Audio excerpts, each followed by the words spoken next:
मस्ती करते हैं, ऐश करते हैं। पूरी दुनिया में आप देखिए, कहीं न कहीं आज हमारे बच्चों के लिए, नौजवानों के लिए ईमान बचाना बड़ा मुश्किल हो गया है। ऐसी परिस्थिति में जलसा एक ऐसा प्लेटफॉर्म है जिस प्लेटफॉर्म पे आकर, जिस प्लेटफॉर्म से आपको एक साथ हजारों लोगों तक पैगामात दिए जाते हैं, जहां से कौम को खिताब होता है, जहां से नमाज, रोजा, हज और ज़कात के साथ साथ हमारी जिंदगी को कैसे बेहतर बनाया जाए ये आदाब बताए जाते हैं, जहां दीन सिखाया जाता है। 24 घंटे में आप सीने पे हाथ रख के बताइए, 24 घंटे में आप कितनी देर तक आप दीन की बातें सोचते हैं? कितने घंटे तक आपकी सोच इस बातों पर महमूल होती है कि हम कैसे अच्छाई करें, कैसे हम ईमान बचाएं, कैसे बेहतर कर सके, कैसे हम अच्छाई कर सके, कैसे लोगों की भलाई कर सके?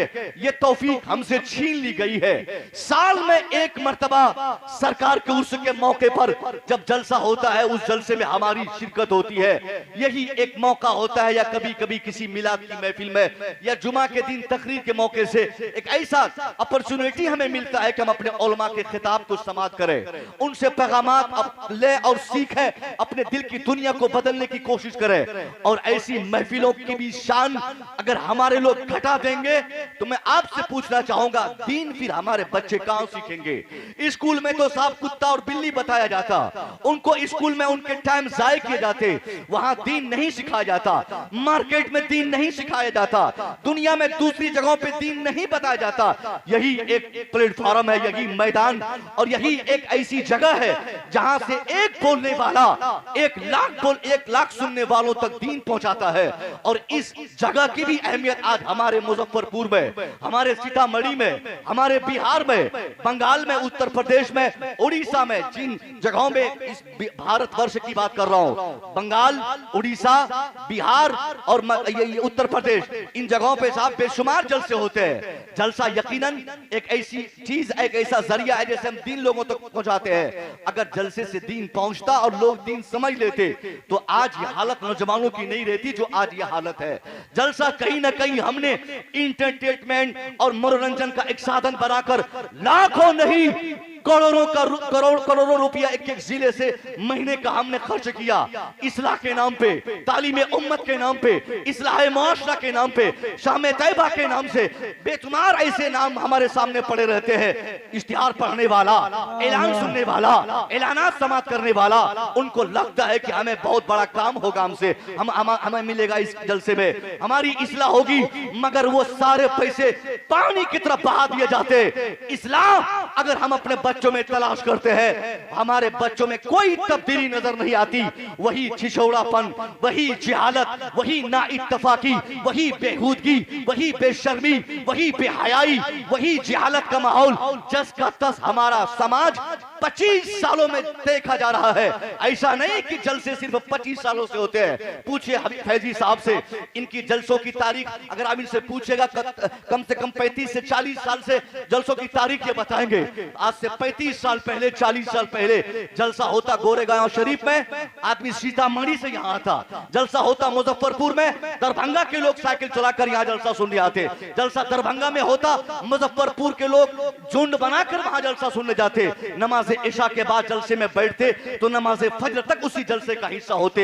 उनका शौक होता, पता नहीं कौन से खतीब की तकरीर का कौन सा जुमला मेरी दुनिया बदल दे, मेरी आखिरत को तब्दील कर दे, मैं अपनी दुनिया को संभाल लूं, आखिरत को तबाह होने से बचा लूं। उस वक्त जलसा इंटरटेनमेंट का जरिया नहीं था, जलसा लोगों के लिए इस्लाह का सामान था। जलसा तो मनोरंजन का सामान आज बना है। आज के लड़कों ने जलसों की अजमतों को खराब किया, आज के बच्चों ने जलसों की रूह को तबाह बर्बाद किया, जिसके नतीजे में लाखों रुपया खर्च करने के बाद भी जलसे की सुबह आप मुसलमानों के मार्केट में देख लीजिए, मुसलमानों की बच्चों के सरों पे दुपट्टे नहीं रहते। पता चला जलसे का फायदा उन बच्चों को नहीं मिल सका। आज भी जिस रात जलसा होता, नमाज पढ़ने वाले आप नमाज इशा के टाइम पे मस्जिद में तलाश कीजिए, फजर के वक्त आप मस्जिद पहुंच जाइए साहब, मस्जिद में 2-4 लोगों से ज्यादा नहीं मिलेंगे। पता चला जलसा हमने किया, नजराने में पैसे खर्च किए, खाने में पैसा बेतहाशा मैंने खर्च किया, मेहमानों की इज्जत में पैसे खर्च हुए, मगर हमारे अंदर तब्दीली नहीं आई, हमारे बच्चे नहीं बदले, हमारा समाज बदलने को तैयार नहीं हुआ। यही वजह है है जो हम में तब्दीली नहीं आ रही। हमने अपने बुजुर्गों की राहों को फरामोश किया, हम भटक गए, बुजुर्गों की खिदमत हमारे समाज से निकल गई। हमें ये याद नहीं रहा कि हमारे बुजुर्गों ने जलसों के जरिए हम तक जो पैगामात दिया था, उन पैगामात को हमने आज नित नए तरीके से नए नए फैशन लाकर अपने जलसों में उन पैगामात को रोंद कर एक नई जिहाद के जलसे, दीन के नाम पे ड्रामाबाजी, दीन के नाम पे मजाक, दीन के नाम पे ठट्ठाबाजी, दीन के नाम पे कहका लगाना, दीन के नाम पे मनोरंजन करना, दीन के नाम पर ये दुकान और मेला लगाकर पूरी मार्केटिंग करना, ये कहीं से उचित नहीं। हाथ जोड़कर मैं कहूंगा, बहुत कीमती पैसा आपका है, एक एक रुपया बिटोर कर तब जलसा होता है। आपके जलसे का टारगेट हो कौम की इस्लाह, आपके जलसे का टारगेट हो कि जलसे की सुबह से वो असर बच्चों में देखना चाहे तो आप देख ले, नमाजियों से मस्जिद भर जाए, हमारा समाज ऐसा पाकीज़ा समाज बन जाए कि हमारी बेटी मार्केट में हो तो निकाब पे, बाजार में निकले तो हाया करके, हमारी बेटी स्कूल जाए तो पर्दे का एहतमाम करे। कहीं से भी गैर इस्लामिक माहौल हमारे समाज में नजर नहीं आना चाहिए। ये जलसे का बेनिफिट है, मगर हमने जलसे लाख कर लिए। इत्तेहाद के नाम पर आज समाज में चेक किया जाए, मुसलमानों में कहीं नहीं मिलेगा। मैं ये नहीं कहता कि गोरेगांव के लोग एक नहीं है, यहाँ के लोग, मुजफ्फरपुर की पूरे जिले की बात नहीं, बिहार की बात नहीं, मुसलमान होना चाहिए। बस मुसलमान जहां भी रहे, आज उनके अंदर इत्तेहाद देखना चाहे, आपको इत्तेहाद नहीं मिलेगा। इत्तेफाक चेक करना चाहे, इत्तेफाक की दौलत नहीं मिलेगी। आखिर ये मुसलमान बट कैसे गए? ये बटा हुआ मुसलमान, इसको जोड़ने का काम कौन करेगा? इसे एक प्लेटफॉर्म पे कौन लाएगा? मुसलमानों ने जो दिलों में नफरतों की गंदगी भर ली है, नफरतों की आग जो हमारे दिलों में भरी हुई है, इन आग को बुझाने के लिए सामान जिस जलसे में मिलता है, उस जलसे में अगर हमारी शिरकत नहीं होगी तो हम नफरतों की आग में जलकर राख हो जाएंगे। फिर तबाही बर्बादी हमारे लिए मुकद्दर कर दी जाएगी। आज मैं आपसे पूछना चाहता हूं साहब, हमारी क्यों बर्बादी है? क्या कमी आपकी है? कोई कमी नहीं। अच्छा खासा पैसा आप कमाते हैं, आपके बच्चे अच्छे खासे स्कूल में पढ़ते भी है, आपके पास पैसे भी है, आपके पास शोहरत भी है, आपके पास अच्छी खासी तादाद भी है। ये कुछ लोगों का मानना है, कॉन्सेप्ट है कि हमारी तादाद कम है। मैं कहूंगा नहीं, हमारी तादाद आज बहुत ज्यादा है। बेहमदई ताला दुनिया भर में सबसे ज्यादा अमली एतबार से जिस कौम की सबसे बड़ी तादाद है, उसी कौम को कौम मुस्लिम हम कहते हैं, उसी को तो मुसलमान कहा जाता है। अमली एतबार से 140 करोड़ तादाद पूरी दुनिया में हमारी है। आज हमारी ये हालत जो है, इस हालत की ये वजह नहीं कि हमारे पास संख्या कम है, हमारे पास तादाद कम है, हमारे पास दौलत कम है, हमारे पास एजुकेशन नहीं, हमारे पास समाज नहीं, बल्कि इसकी सबसे बड़ी वजह यह है कि 140 करोड़ पूरी दुनिया में हम जरूर है। आज पूरी दुनिया में 57 ममालिक हमारे जरूर है, मगर जितनी ज्यादा तादाद पूरी दुनिया में हमारी है। अब चेक कर लीजिए, मुट्ठी भर गांव में अगर 100 लोगों पर मुश्तमिल अगर एक मुसलमानों का गांव रहे, तो वहां भी 100 लोग रहेंगे तो 100 फितने उस गांव में मिलेंगे, 100 फिरके उस गांव में मिलेंगे, 100 जमात उस गांव में मिलेगी। कहीं मस्जिद के नाम पे मुसलमान बटे हैं, कहीं खानका के नाम पे मुसलमान बटे हैं, कहीं पीर के नाम पे मुसलमान बटे हैं, कहीं बिरादरी के नाम पे मुसलमान बटे हैं, कहीं इमाम के नाम पे मुसलमान बटे हैं, कहीं जात के नाम पे मुसलमान बटे हैं, कहीं भाषा के नाम पे मुसलमान बटे हैं। अब आप किस चीज की तरक्की चाहते हैं, किस चीज का इंतजार करते हैं?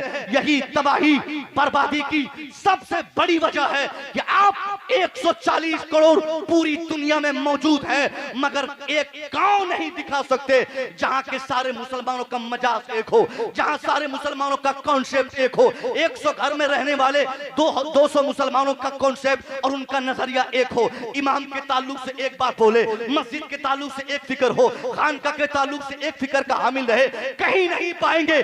जितना पीर उतना झगड़ा, जितनी खानका उतनी नफरत, जितनी मस्जिद उतनी नफरत, जितने इमाम उतने झगड़े।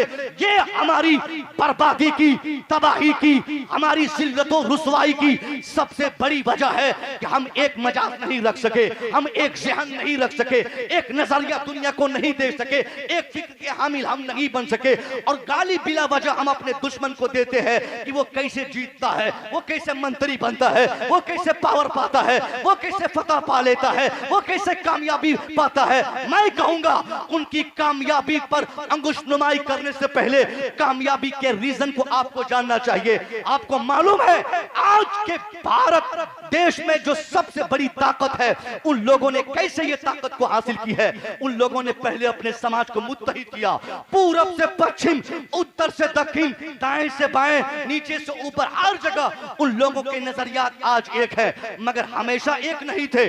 25-30 साल पहले उनके समाज की तारीख आज भी हमें याद दिलाती है कि उनके यहाँ ऊंच की बात होती, नीच की बात होती, अगले की बात होती, पिछले की बात होती, अपर की बातें की जाती, लोअर की बातें होती, अपर कास्ट, लोअर कास्ट, जिस समाज का नजरिया रहा हो, आज वो समाज मुत्तहिद है, इसलिए वो कामयाब है। इसलिए भारत जैसे अजीमुशान पवित्र मुल्क की पवित्रता की कुर्सी पर आज वो गामजन है। किस लिए? क्योंकि उन लोगों ने समाज को जोड़ा है। उनकी फिक्र आज एक है, जीने का उनका मकसद एक है, जीने का टारगेट एक है। कश्मीर से कन्याकुमारी तक आप उनमें से किसी एक फर्द को पूछे तुम क्यों जीना चाहते हो, तेरा इरादा क्या है, तेरा मकसद क्या है, वो अपना एक इरादा लेकर सामने आएंगे, एक मकसद लेकर आपको बताएंगे। मगर अफसोस की बात है साहब, वो समाज जिनका नजरिया 25 से 30 साल पहले तक कहीं भी एक नहीं था, जिनके खुदा कहीं भी एक नहीं थे, सिर्फ नजरिया नहीं बल्कि जिन लोगों ने समाज की जरूरतों के एतबार से हर समाज में अपने लिए अलग अलग खुदा बनाए हो, बंगालियों के लिए अलग, बिहारियों के लिए अलग, गुजरातियों के लिए अलग, लूहे के लिए अलग, चांद के हिसाब से, जमीन के हिसाब से, जरूरत के हिसाब से, मर्द के हिसाब से, औरत के हिसाब से, हर जरूरतों कैफियत में जिन लोगों ने हजारों नहीं करोड़ों अफरादो अशिया को खुदा और अपना गॉड तस्लीम किया हो, उनका समाज आज एक प्लेटफॉर्म पे जमा हो चुका। वो लोग आज मुत्तहिद हो गए। इसलिए आज सबसे बड़ी ताकत उनके पास, सबसे बड़ी कुव्वत के मालिक वो, सबसे बड़ा पावर उनके पास है, सबसे बड़ा हथियार ताकत और हुकूमत का उनके पास है। आपने क्या किया? सबसे बड़ा जुल्म और ज्यादती आपने अपने समाज में किया है। जिस कौम के लिए मुत्तहिद रहना उनका कौमी फरीजा, मजहबी उनकी जिम्मेदारी नहीं थी, वो लोग आज मुत्तहिद हो गए। आपने क्या किया? एक खुदा के मानने वालों ने क्या किया? 1 लाख खुदा नहीं, 350 खुदा अफराद को खुदा मानने वाले आज एक प्लेटफॉर्म पे है। मगर हम मुसलमान चाहे बंगाल में रहे या बिहार में रहे, उत्तर प्रदेश में रहे, उड़ीसा में रहे, भारत में रहे, इंडोनेशिया में रहे, मलेशिया में रहे, जर्मन में रहे, जापान में रहे, मुसलमान होना चाहिए। उनसे आप पूछिए, हु इज योर अल्लाह, कौन तेरा खुदा है? हु इज योर क्रिएटर, कौन तेरा पैदा करने वाला? हु इज योर प्रोटेक्टर, कौन तेरी हिफाजत करने वाला? मुसलमान होना चाहिए। चाहे वो मुसलमान भारत में रहता हो, चाहे वो इंडोनेशिया में बसता हो, चाहे वो मुसलमान अफ्रीका में रहता हो, चाहे वो अमेरिका में रहता हो, मुसलमान होना चाहिए। उनकी बरादरी अलग होगी, मैं मानता हूं उनका मुल्क अलग होगा, मैं जानता हूं उनकी तहजीब अलग होगी, मैं मानता हूं उनकी जबान अलग होगी, मैं मानता हूं उनकी बरादरी, उनका कास्ट अलग होगा। ये सारे इख्तलाफात के बावजूद पूरी दुनिया के मुसलमानों में जहां जहां आप पूछेंगे ओ इज योर अल्लाह, कौन तेरा खुदा है, इसके जवाब में बंगाल से भोपाल, भोपाल से कश्मीर, कश्मीर से कन्याकुमारी, भारत से नेपाल, नेपाल से इंडोनेशिया, इंडोनेशिया से मलेशिया, मलेशिया से जर्मन, जर्मन से जापान, जापान से अमेरिका, अमेरिका से अफ्रीका, पूरी दुनिया से हु इज योर अल्लाह का जवाब, एक ही जवाब सुनने को मिलेगा, अल्लाह रब्बी, अल्लाह मेरा रब है, दूसरा कोई नहीं। नारे तकबीर, नारे तकबीर, नारे रिसालत, नारे रिसालत, उलमाए अहले सुन्नत, उर्से मुकद्दस, मुरीगामा शरीफ, नारे तकबीर, नारे रिसालत। टुकड़ों में बंट गए, हमने अपने गांव समाज को बांट दिया, अपने सामने हमने अपने भाई को खड़ा होना हमने पसंद नहीं किया। सीने पे हाथ रखिए और सुधरने की कोशिश कीजिए, एक बनिए। मस्जिद में इमाम साहब के नाम पर हमने समाज बांट लिए, कमेटियां बना ली। अक्सर गांव में वहां से ही शिकायतें आती है कि साहब वो पुराने इमाम साहब की कमेटी, ये नए इमाम साहब की कमेटी, वो फलाने साहब की कमेटी। ये कोई झगड़े की बात है साहब? और हम बोलते हैं कि हमको कुव्वत क्यों नहीं मिलती, हमको ताकत क्यों नहीं मिलती? इत्तेहाद में ताकत है, यूनिटी में पावर है, यूनिटी से आदमी मुत्तहिद ताकतवर बनता है। हमने समाज को बांटा, ये बंटे हुए समाज का नतीजा है जो आज हम दिख रहे हैं। किसी भी तरक्की याफ्ता समाज के लिए तीन चीजों का मैंने मुताला किया, तीन चीजों का होना जरूरी है, या तीनों हो या उन तीनों में से कोई एक का पाया जाना जरूरी है। या तो वो मुत्तहिद रहे, या फिर वो एजुकेटेड रहे वो समाज, या फिर वो सियासी तौर पर वो समाज बेदार रहे। यानी यूनिटी, एजुकेशन और पॉलिटिक्स, इन तीन चीजों का होना जरूरी है। अगर तीनों हो जाए तो सबसे अच्छी बात है, और तीनों ना हो तो कम से कम एक उनमें से डेवलपमेंट समाज के लिए किसी एक का पाया जाना उस समाज में जरूरी है। आप बताइए कि इन तीनों स्टेप में से आपका किस स्टेप पे आपका कदम पड़ा हुआ है? ना तो हमारे अंदर यूनिटी है, न आज दुनिया के मुकाबले में हमारे अंदर एजुकेशन है, न आज दुनिया के मुकाबले में हमारे अंदर पॉलिटिक्स है। फिर किस चीज की हम तरक्की चाहते हैं? कहां से तरक्की मिलेगी? खैरात और सदका में कोई तरक्की नहीं देता। तरक्की के लिए आदमी को मेहनत करनी पड़ती है, मगर हमने क्या मेहनत पेश की? हम एक तो मुत्तहिद हो गए, गैर मुत्तहिद हुए, अपने समाज को बांटा, और इस बटे हुए समाज में हम बोलते हैं कि हमें अल्लाह की तरफ से हमें बरकत क्यों नहीं मिलती, अल्लाह की तरफ से रहमत क्यों नहीं नाजिल होती हमारे समाज में? यही वजह से नाजिल नहीं होती क्योंकि हमारा मिजाज एक नहीं, नफरत भर चुकी है हमारे दिलों में, नफरती इंसान हम बन गए। हमने चीड़ की, हमारे अंदर ऐसी बदबू आ गई कि हम झगड़े व फसाद में अपने समाज को तोड़ने और काटने में कोई कमी नहीं महसूस की। साहब ये दुनिया 60 साल, 70 साल, 50 साल, 55 साल, 2 दिन, 1 दिन, 10 दिन, 50 दिन, जितने दिन की जिंदगी आपको मिली है, ये नफरत के लिए नहीं, मोहब्बत बांटिए। आप अपने समाज में अपने भाइयों को जोड़िए, किसी की गलती को माफ कर दीजिए। मैं मानता हूं अगर आपके समाज का कोई एक फर्द अगर आपसे चिढ़ता हो, जलता हो, आपसे हसद करता हो, आपसे नफरत करता हो, उनको उनकी हालत में छोड़ दीजिए। नफरत करने वाले अगर के सामने अगर आप नफरत का जवाब नफरत से देंगे तो वो कामयाबी आपको नहीं मिल सकती। अगर उनको बदलना चाहते हैं तो उस नफरत को मोहब्बत में आप बदलिए। एक बुजुर्ग थे, वो उनको गुस्ल करने की ख्वाहिश हुई, अपने मुरीद से कहा कि चलो पानी कुएं से निकालो, मैं गुस्ल करना चाहता हूँ। डोल लिया मुरीद और कुएं में डालकर पानी निकालने लगे, और बड़ी डोलची जो बाल्टी टाइप की होती है उसमें पानी निकाल के डालने लगे। उसी क्रम में एक कीड़ा रेंगता हुआ उस पानी में जाके गिर गया। वो बुजुर्ग नहाने से पहले देखते क्या है कि पानी के डोल में कीड़ा गिरा हुआ है। आपने क्या किया, उसको उंगली के सहारे से उसको उठा के फेंक दिया। और जिस वक्त वो फेंक रहे थे, इस वजह से कहीं कीड़ा गिर न जाए, मर न जाए, डूब न जाए, आपने फेंक रहे थे कि उसी वक्त वो कीड़ा आपको काट लिया। बड़ी तकलीफ हुई, खून गिरे। फिर वो मुरीद पोंछ दिया खून को, फिर कहा कि नहाइए, नहाना शुरू कीजिए। फिर वो रेंगता हुआ आया, उसी टॉप में गिरने की कोशिश करने लगा। फिर हजरत उंगली का सहारा देकर उससे भगा दिए। फिर भगाते समय वो काट लिया। 3 मर्तबा लगातार यही वो बुजुर्ग करते रहे, भगाते रहे, कीड़ा आता रहा, काटता रहा। मुरीद को बर्दाश्त नहीं हुआ, कहा हजरत ये इसको मरने दीजिए, मरना चाहता है, हटाइए इसको, मारिए इसको, आप नहाइए। आप क्यों उसको बचा रहे हैं? आप उससे बचा रहे हैं और वो आपको काट ले रहा है। आप उससे बचा रहे हैं, आपको वो तकलीफ दे रहा है। आप उन्हें बचा रहे हैं, वो आपको तकलीफ दे रहा है। बुजुर्ग मुस्कुरा कर कहते हैं कि मेरा मुरीद, तुम क्या चाहता है? ये कीड़ा मेरा फायदा पहुंचाएगा? अरे इस कीड़े से फायदे की मुझे क्या उम्मीद होगी? ये कैसे मेरा फायदा पहुंचा सकता है? ये तो कीड़ा है, ये अपनी फितरत का काम कर रहा है। इनकी फितरत है काटना, ये काट रहा है। मैं तो इंसान हूं, मेरी फितरत है इसकी हिफाजत करना, मैं इसे बचा रहा हूं। हर आदमी अपने नसीब का करता है साहब, जो जिस तरह कर रहा है उसको करने दिया जाए। कम से कम आप तो सही रहें, आप तो जुड़ जाएं। आप जुड़ जाएंगे, आप ताकत बनेंगे। आप जुड़ जाएंगे, आपको कुव्वत होगी। आप जुड़ जाएंगे, आपको ऐसी कुव्वत का एहसास होगा। फिर आपको कहते हैं ना साहब, ये उर्स की तकरीब देख रहे हैं ना, अगर आप यकीनन आप मिले होंगे। मैं ये आपको नहीं कह रहा हूँ कि आप जुड़े हुए नहीं है, किसी एक फर्द या जमात या गांव का मैं टारगेट नहीं कर रहा हूँ, बल्कि पूरी कम्युनिटी की बात कर रहा हूँ। हम बिखर गए, हमने चीड़ और नफरतों में अपने समाज को बांटा, जिसकी बुनियाद पर ये बरकत हमारे समाज से चली गई। इत्तेहाद की बरकत खत्म हो गई। हम अपना कमाए खाएं, आप अपना कमाइए खाइए, वो अपना कमाए खाइए। बस यही चीज आज रह गई है, जिसकी बुनियाद पर आज कहीं भी पूरी दुनिया में एक बालिश खालिस जमीन हमारी अपनी नहीं बची जो हमारी अपनी हो और जिस पर हमको फख्र हो कि हमारा वो इलाका सेफ है, वो इलाका सेफ है, वो इलाका बचा हुआ है, वो इलाका महफूज है। हम कहीं महफूज नहीं, क्योंकि हमने खुद को महफूज नहीं किया। हम खुद को महफूज नहीं कर पाए तो दूसरे लोग हमें क्या महफूज देखना चाहेंगे। ये पहला सबसे बड़ा पैगाम इस अजीम शान जलसे से आपके लिए है कि आप आज से ही, अभी से ये मिजाज बनाए कि हमें मुत्तहिद रहना है, हमें एक दूसरे को सपोर्ट करना है, एक दूसरे की मदद हमें करनी है, एक दूसरे के हेल्प से हमें आगे बढ़ना है। ये भावना, ये फिक्र हमारे ज़हन और दिमाग में रहे, तब हम तरक्की करेंगे। दूसरी सबसे बड़ी बात, एजुकेशन का पाया जाना।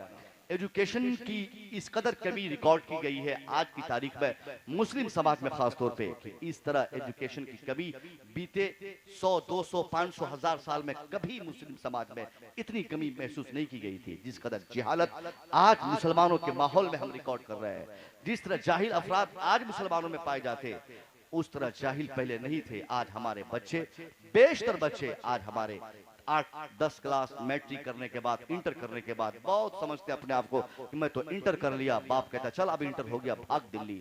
इंटर कर लिया, जाओ कलकत्ता। इंटर कर लिया, जाओ मुंबई। दिल्ली मुंबई की राह हम अपने बच्चों को पकड़ा देते हैं। मेरा बेटा ट्रेन पकड़ा चला गया दिल्ली कमाने के लिए। मगर मैं पूछता हूँ, ये आपकी जिम्मेदारी ये नहीं कि आप अपने बच्चे को मैट्रिक करा के उसको मुंबई, दिल्ली और दोहा, कतर, ओमान भेज दें। Education is the most important thing for each and every person. हर शख्स के लिए, हर जमाने में साहब, सिर्फ एजुकेशन एक जमाने में लड़ने के लिए, जमाने से वही एक बड़ा हथियार है। सबसे बड़ा पावर तो एजुकेशन है। एजुकेशन अगर आप इस मैदान में आप बिल्कुल कंप्लीट अपने समाज को नहीं करेंगे तो कभी आपको तरक्की नहीं दी जाएगी। सबसे बड़ी कमी यह है कि आज पैसे आपके पास है, मगर आपके बेटों में वो कुव्वत एजुकेशन की नहीं जो होनी चाहिए थी। पूरी दुनिया में सबसे ज्यादा अगर किसी के बच्चे कम पढ़े लिखे आज मार्केट में देखे जाते तो वो हमारे बच्चे हैं। हमारे बच्चे, किनके बच्चे? मतलब मुसलमानों के बच्चे, मतलब उस कौम के बच्चे जिस कौम ने पूरी दुनिया को सबसे पहले और सबसे ज्यादा एजुकेशन के डिपार्टमेंट में डेवलपमेंट की, जिस कौम ने पूरी दुनिया में सबसे पहले बात की, जिस कौम ने पूरी दुनिया में एजुकेशन के लिए सबसे पहले बेदार किया, जिस कौम ने पूरी दुनिया में इल्म के रोशनी को, इल्म के रोशनी का के पूरी दुनिया में एजुकेशन को जरूरी करार दिया, उसी कौम के बच्चे आज पूरी दुनिया में सबसे ज्यादा अनपढ़ है, सबसे ज्यादा जाहिल है, सबसे ज्यादा नाकारा है। कोई मैदान आप बताइए, टेक्नोलॉजी के मैदान में देखिए तो हमारे बच्चे नहीं मिलेंगे, इंजीनियरिंग के मैदान में देखिए तो वहां हमारे बच्चे नहीं, मेडिकल लाइन में तलाश कीजिए तो वहां हमारे बच्चे नहीं। कौन से मैदान में? मैं नहीं कहता कि अपने बेटे को मुफ्ती क्यों नहीं बनाया आप, मैं ये नहीं कहूंगा कि मुफ्ती बनाइए, आलिम बनाइए, हाफिज बनाइए, मुहद्दिस बनाइए, मुफक्किर बनाइए। मुफ्ती बनाना ये आपका काम तो है, मगर आप नहीं बना सकते, क्योंकि आप में से अक्सर लोगों ने सोचा है मुफ्ती बनाऊंगा फंस जाऊंगा, मेरा बेटा नहीं कमा पाएगा, 10,000 रुपया कोई तनख्वाह उसको नहीं देगा, फिर उनका मेरे बेटे का जीविका कैसे चलेगा, उनकी जिंदगी कैसे आसान होगी। इसलिए आज हम में से ज्यादातर लोग ये सोचते हैं कि मेरा बेटा आलिम ना बन सके, मेरा बेटा मुफ्ती ना बन सके, मेरा बेटा कारी ना बने, मेरा बेटा हाफिज ना बने, मेरा बेटा मुहद्दिस ना बने, बने तो डॉक्टर बने, बने तो इंजीनियर बने। मैं आपसे कहूंगा ठीक है भाई, आपने अपने बेटे को आलिम नहीं बनाया, कोई शिकायत नहीं। आपके बेटे हाफिज नहीं बने, कोई शिकायत नहीं। आपके बेटे मुहद्दिस नहीं बने, कोई कंप्लेंट आपसे नहीं, मगर आपसे शिकायत यह है कि हाफिज नहीं बने तो क्या हुआ, आपके बेटे इंजीनियर क्यों नहीं बने, जवाब देना पड़ेगा। आपका बेटा डॉक्टर, आपका बेटा आलिम नहीं बना, कोई शिकायत नहीं। आपका बेटा आईएएस ऑफिसर क्यों नहीं बना, जवाब देना पड़ेगा। आपके बेटे कारी नहीं बने, कोई शिकायत आपसे नहीं। आपका बेटा डॉक्टर क्यों नहीं बना, आपको जवाब देना पड़ेगा। कितने डॉक्टर्स आप बनाते साल में, कितने आईएएस आप पैदा करते साल में, कितने इंजीनियर्स आप पैदा करते साल में। ये तो मदरसों की मेहरबानियां है कि हर गांव मोहल्ले में 2-4 हाफिज पैदा हो जाते, 2-4 आलिम पैदा हो जाते, 2-4 कारी साहब आ जाते जो नमाज संभालते, अजान बताते, दीन की तबलीग करते, जो खानका में पीर बैठते। ये सारी चीजें मदरसों की मेहरबानियां है। मगर आपके बच्चों में सालाना में पूछूंगा कितने डॉक्टर्स आप बनाते हैं, नहीं बता सकते। अभी से 10 दिन 15 दिन पहले यूपीएससी का रिजल्ट आउट हुआ, यूपीएससी एग्जाम का। उस यूपीएससी एग्जाम के जब रिजल्ट पे आप गौर करेंगे, इस भारत में साहब हमारी तादाद तकरीबन 20% है, कहीं 18, कहीं 17, कहीं 16, कहीं 19, कहीं 15, कहीं 17, कहीं 5, कहीं 7, सब मिलाकर अगर मुश्तरका तौर पर हम जांच करेंगे तो 20% हम है। 20% आप समझते हैं ना, 100 में से 20 लोग हम होंगे होंगे। जहां 100 लोग खड़े होंगे वहां 20 हमारे होने चाहिए। जहां 100 डॉक्टर्स होंगे 20 हमारे होने चाहिए। जहां 100 इंजीनियर्स होंगे 20 हमारे होने चाहिए। जहां 100 ऑफिसर्स होंगे 20 हमारे होने चाहिए। मैं पूछता हूं 20% मुसलमान है, ये कोई कम तादाद नहीं। अब 20% के हिसाब से आप एजुकेशन के डिपार्टमेंट में अपने बच्चों को तलाश कीजिए। 20% डॉक्टर मुजफ्फरपुर में है क्या? 20% डॉक्टर दरभंगा में है क्या? 20% डॉक्टर पटना में है क्या? 20% ऑफिसर आपके इलाके में है क्या? नहीं बता सकते। यूपीएससी के एग्जाम के रिजल्ट पे आप नजर दौड़ाइए। इन साल न जाने कहां से कितनी मेहनत हुई, थोड़ी बहुत रिजल्ट में गुंजाइश निकल गई तो 50 बच्चे मात्र 1200 में 50 बच्चे, जहां 1200 बच्चे आईएएस बने, 1200 में सिर्फ 50 बच्चे हमारे थे। मतलब क्या हुआ कि तादाद हमारी 18%, तादाद हमारी 20%। हमको 100 में 20 होना था मगर हम वहां 1200 में सिर्फ 50 है। होना था कम से कम 300-250 से ज्यादा होना था मगर हम सिर्फ 50 अफराद है। ये कमी बताती है कि हम कामयाब नहीं हो सकते।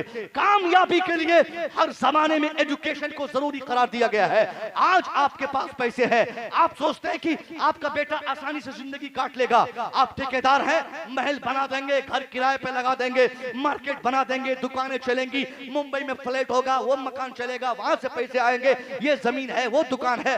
कुछ नहीं, बेटा अनपढ़ होगा, बेटा जाहिल होगा। आपके 50 साल की कमाई दौलत को 5 घंटे नहीं 5 सेकंड में वो पांव के नीचे रौंद कर वो मस्ती में निकल जाएगा। वो आपकी इज्जत को नहीं बचा सकता, वो आपकी दौलत की हिफाजत नहीं कर सकता।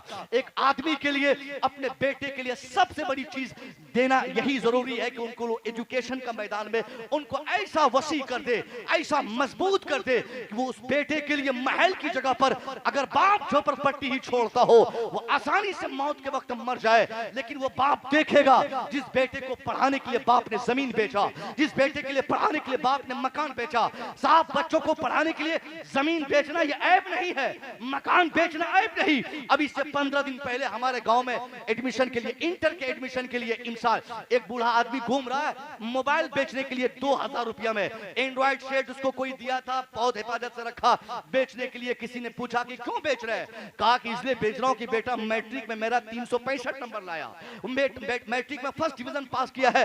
अब मैं चाहता हूं कि मेरे बेटे का एडमिशन इंटर साइंस में हो जाए ताकि मेरा बेटा आगे पढ़ सके। उसको समझाने वाला कह रहा है कि मोबाइल मत बेचो, देखो क्या करोगे, मोबाइल रखो, सामान मत बेचो। मैंने कहा नहीं, मोबाइल ही नहीं, जमीन बेचना पड़े तालीम के लिए जमीन बेचना ऐब नहीं, मकान बेचना ऐब नहीं, जेवरात बंधक रख के बच्चों को पढ़ाना ये ऐब नहीं। ऐब की बात तो तब है कि बाप मुंबई का ठेकेदार, बेटा अनपढ़ घर में पड़ा है, ये ऐब की बात है। ऐब तो यह है साहब, बाप मुखिया, प्रधान, विधायक, मंत्री है, बेटा अंगूठा छाप है, ये ऐब की बात है। ऐब की बात तो यह है कि आपके पास पैसों की रेल पेल है, बच्चे आपके जाहिल नहीं पढ़ सके, ये ऐब की बात है। इसमें ऐब नहीं कि आपने जमीन क्यों बेचा, ये ऐब नहीं कि आपने मकान क्यों बेचा, इसमें ऐब नहीं कि आपने जेवरात क्यों बंधक रखे। आपको जो करना हो आप करके अपने बच्चों के लिए एजुकेशन को कंप्लीट समझे, और सिर्फ इंटरमीडिएट तक नहीं, सिर्फ ग्रेजुएशन तक नहीं, सिर्फ मास्टर की डिग्री आपके लिए या आपके बच्चों के लिए काफी नहीं, बल्कि जब तक वो एजुकेशन खुद आपके बच्चे के लिए, खुद आपके लिए, आपके पूरे समाज के लिए, आपके पूरे मुल्क के लिए, पूरी आबादी के लिए, जब तक वो एजुकेशन, जब तक वो तालीम बेनिफिशियल न हो जाए, तब तक आपके बच्चे उस मैदान में मेहनत करते रहे, तब तक वो कामयाबी की तलाश में आगे बढ़ते रहे। दो चार मुसीबत देखकर घबरा के एजुकेशन से मुंह मोड़ना ये नाकाम लोगों की आदत है, और ये नाकामी की सबसे बड़ी पहचान है। हमको नौकरी नहीं करना है, हमको जॉब नहीं करना है। अब्बा मेरे मुंबई में रहते हैं, मैट्रिक करूंगा चला जाऊंगा, इंटर करूंगा अब्बा के पास जाऊंगा, हाथ बटाऊंगा, बैग की फैक्ट्री में तो हूँ, फैक्ट्री में तो ईंट की फैक्ट्री में, ठेकेदारी में हाथ बटाऊंगा, हाथ दूंगा, सहारा बनूंगा। ये नाकाम और नाकामयाब और घटिया लोगों की ये आदत होती है कि वो कभी भी एजुकेशन को घटिया समझकर ये बोल के टाल देते हैं कि फेल होंगे, पास होंगे, हमें कोई मतलब नहीं, हमको तो अब्बा के पास बहुत दौलत है। नाकाम लोगों की फितरत है। कामयाब लोग ये सोचते हैं कि अब्बा तो कम से कम ठेकेदार बन गए, हम अगर मेहनत नहीं करेंगे तो हमें गवार जाहिल मजदूर बनकर जिंदगी गुजारना होगा। इसलिए मजदूरी से बचाने के लिए अब्बा अभी जिंदा है, उनके पास पैसों की फरावानी है, हम थोड़ी मेहनत करेंगे, अब्बा का सपोर्ट होगा, बड़े भाई की मेहनत होगी, उन लोगों की पुष्ट पनाही होगी। इस चौतरफा मदद के बाद अगर हम मेहनत करेंगे तो एक अच्छा रिजल्ट आएगा। अब्बा जिस मुंबई में ठेकेदार होंगे उसी मुंबई के किसी हिस्से का मैं आईएएस ऑफिसर बन जाऊंगा। मेरे वालिद जिस मुंबई में मजदूरी कर रहे होंगे उसी मुंबई में किसी मोहल्ले का मैं डॉक्टर बनकर अपने आप को दुनिया को दिखाऊंगा। ये अच्छे लड़कों की पहचान है। ये बोलना कि मुझे नौकरी नहीं करना, गोया वो फेल हो गया, गोया वो पढ़ना नहीं चाहता। नौकरी नहीं करना है तो जरा हिम्मत है तो कभी एग्जाम देकर, कॉम्पिटिटिव एग्जाम पास करके, ज्वाइनिंग लेटर लेके फिर रिजाइन करके दिखा तो बात बोलता हूं। वाह वाह वाह। नौकरी नहीं करना, हमको टेंशन बहुत लेने लेना है, नौकरी नहीं करना, नौकरी नहीं करना। अगर कोई बोले तो उनसे बोलिए कि पहले नौकरी ले फिर रिजाइन दे, फिर रिजाइन देकर बोल कि मुझे नौकरी नहीं करना है। एग्जाम देने की ताकत है नहीं और तैयारी कंपटीशन की नहीं तूने, और क्या मुझे नौकरी नहीं करना? क्यों नहीं करना? करना है। हमें हर मैदान में अपने बच्चों को डालना है। यही सबसे बड़ी कमी है, हमारे बच्चे कामयाब नहीं हो पा रहे हैं। पूरी दुनिया में सबसे ज्यादा हमारे बच्चे जाहिल है साहब। मैं तो बहुत दूर तक पहुंच गया। मैं कह रहा था कि कामयाबी के लिए एजुकेशन के मैदान में आपको अपने बच्चों को लाना होगा, तभी तब्दीली आएगी। चीखने से, चिल्लाने से, प्रोटेस्ट करने से, नारेबाजी करने से, किसी नेता को गाली देने से, किसी को जिम्मेदार ठहराने से कुछ कामयाबी नहीं मिलेगी। इसी भारतवर्ष में एक नाम आता है, मिस्टर भीमराव अम्बेडकर। भीमराव अम्बेडकर एक बहुत बड़ा नाम। आपको मालूम है साहब, भीमराव अम्बेडकर के ताल्लुक से मैं अक्सर बताता हूं कि वो ऐसे समाज से हैं जिस समाज में आज से 50 साल पहले, 50 साल पहले तक पढ़ना पढ़ाना जरूरी नहीं समझा जाता था। उन लोगों को दुनिया ने समझा दिया था कि तेरा काम पढ़ना पढ़ाना नहीं, तेरा काम गुलामी करना, तेरा काम नौकरी करना, तेरा काम दूसरों की फरमाबरदारी करना। अब उस व्यक्ति ने सोचा कि हमें अपने समाज को बदलना है, हमें अपने समाज में तब्दीली लानी है, अपने समाज को हमें बेदार करना है। तो इस बेदारी के लिए वो अपने लोगों को ये नहीं कहा कि सब लोग तीर धनुष लेकर चलो रामलीला मैदान, वहां से लोग हुकूमत से हम अपना सौगात मांगते हैं, अपना हक मांगते नहीं। उसने इसके लिए एजुकेशन को कंपनी समझा, जरूरी समझा और अपना नाम बदला, इरादा बदला। मुंबई के छोटे, महाराष्ट्र के छोटे से गांव में कहीं जाकर स्कूल में नाम लिखाया और बड़ी मेहनत से उस शख्स ने पढ़ाई की, बहुत मेहनत से पढ़ा और आगे चल के इतनी पुख्तगी उनको मिल गई, इतनी उसत उनके एजुकेशन में आ गई कि आज हमें किताब से मालूम होता है कि 64 सब्जेक्ट में उनको मास्टर की डिग्री दी गई, कई सब्जेक्ट पर उनको पीएचडी की डिग्री मिली। साहब 9 जबानों में वो महारत हासिल कर लिए। अब जब पढ़ लिया वो समाज का व्यक्ति, जिस समाज में लोगों को गुलाम बनाया जाता, आज उसी समाज के व्यक्ति भीमराव अंबेडकर को लोग गुलाम नहीं समझते, बल्कि उनकी तस्वीर चाहे अमेरिका में रहे वहां भी इज्जत से लोग सलाम करते हैं, उसके फोटो के सामने सैल्यूट मारते हैं। ये किस लिए? एजुकेशन की बुनियाद पर। हमें दलील देनी पड़ रही उनकी बातों से, जबकि सच्चाई ये है कि ये सब हमें करना था। मुस्तफा करीम ने सबसे ज्यादा और सबसे पहले जंग बदर के फाइनल डिसीजन के बाद, जंग बदर में क्या हुआ हमारे उलमा बताते हैं। आप सिर्फ 313 याद रखते हैं, मगर आपको ये नहीं मालूम कि आखिर में जो एंडिंग पॉइंट पे जो फैसला हुआ था उससे कितना बड़ा पैगाम दुनिया को मिला था। मुस्तफा करीम ने के सामने जो लोग कैदी थे उनके ताल्लुक से पूछा गया कि हुजूर इनके साथ क्या मामला किया जाए, दुश्मनों के साथ क्या किया जाए, दुश्मनों के साथ क्या किया जाए। हमारा दुश्मन कहीं मिलता है हम बौखला जाते हैं। 100 रुपया आपसे कोई ले ले और मुजफ्फरपुर में बस स्टैंड में मुलाकात हो जाए 2 साल के बाद, गाड़ी की चाबी निकाल लेंगे, पहले पैसा दे फिर जाने देंगे, झगड़ा करेंगे, मार फसाद करेंगे। हक है। ये दुश्मनों से हमारा इंतकाम का जज्बा हमारे दिल में है, रिवेंज का। जहां मिलेगा वहां मारेंगे, जहां पकड़ेंगे वहां छोड़ेंगे, जहां पकड़ेंगे वहां बुटियाएंगे, वहां पैर हाथ तोड़ देंगे। इस तरह के जुमले बोले जाते हैं। हम अपने दुश्मनों को पकड़ेंगे तो बताएंगे, मगर मुस्तफा की बारगाह में दुश्मन मौजूद है और ऐसे वैसे दुश्मन नहीं। अभी से चंद घंटे पहले जो लोग जान लेने को तैयार थे, मुसलमानों के वजूद के खात्मे के लिए, मिटाने के लिए मुसलमानों को जिन लोगों ने तहरीकें चलाई, जिन लोगों ने कस्में खाई थी, वो लोग आज पकड़े गए हैं। मुस्तफा रहमत की बारगाह में है। होना तो ये चाहिए था कोई मशवरा देने वाला ये कहता कि इनको बुटियाया जाए, इनको उल्टा लटकाया जाए, इनकी चमड़ी उधेड़ी जाए, इनको बुटिया कर जानवरों को खिला दिया जाए, ये सारी बातें होती। लेकिन नहीं, मुस्तफा की बारगाह में मुश्तरका तौर पे जो फैसले आए वो यही फैसले थे कि 2 ऑप्शंस होंगे, या तो वो लोग फिदिया देकर, टैक्स देकर रिहाई पालें, अगर नहीं पा सकते, यकीनन उनमें से ज्यादातर लोग ऐसे थे जो अमीर नहीं थे, जो दौलतमंद नहीं थे। चूंकि दौलतमंद लोग कभी लड़ते नहीं है, दूसरों के बच्चों को लड़ने के लिए भेज देते हैं, जैसा कि आज भी देखा जाता है। बड़े लोगों के बच्चे दिल्ली में आराम कर रहे हैं, छोटे लोगों के बच्चे लड़ाई कर रहे हैं, छोटे बच्चे लोग जेल में भरे जा रहे हैं, वही गरीब तबके के लोग रहते हैं। सरकार ने फरमाया कि दूसरा सबसे बेस्ट ऑप्शन यह है कि अगर वो जेल से जाना चाहता है, रिहाई अगर पाना चाहता है, तो उसके लिए पैसा नहीं तो कोई बात नहीं, दूसरा सबसे बेस्ट ऑप्शन मुस्तफा फरमाते हैं उनके लिए यह है कि वो अकेला एक शख्स हमारे 10 लोगों को पढ़ा दे, मैं ऐसे ही आजाद कर दूंगा। सुभान अल्लाह, सुभान अल्लाह, वाह वाह वाह, बहुत खूब। दुश्मन से आपने पढ़ने का पैगाम दिया कि अगर तुम चाहते हो कि तुम्हें आजादी मिले, भैया कहां चले गए, अस्सलाम वालेकुम, तभी से मैं आपको तलाश रहा था। जिम्मेदार आदमी कमेटी के माशाल्लाह हमारे भाई साहब, इन लोगों की निगाहें इन लोगों पे पड़ रही है। हमारे भाई साहब ये लोग तो कम से कम जिम्मेदार लोग तो बैठे हैं, आप लोग कम से कम बैठे रहेंगे तो दो चार अच्छी बातें हो जाएंगी, और मेरे बाद भी